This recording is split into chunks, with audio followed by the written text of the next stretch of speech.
குஷ்டரோகம் நிறைந்த ஒரு மனிதன் ஆண்டவரிடத்திலே வந்து, ஆண்டவரே என்னுடைய இந்த வியாதி சுகமாகணும்னு சொல்லி வேண்டிக்குவானா?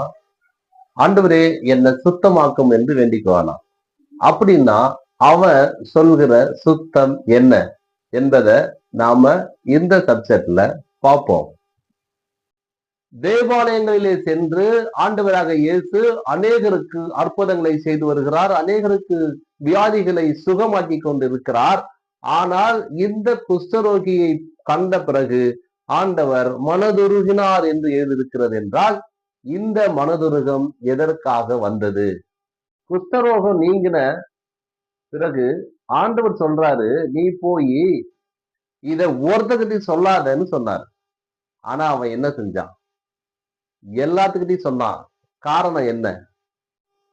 குஷ்டரோகம் நீங்கின பிறகு அந்த மனிதன்கிட்ட ஆண்டவர் சொல்றாரு, இத போய் நீ ஆசாரியர்கிட்ட போய் காட்டுங்கிறாரு. ஆனா அவன் காட்டினானா?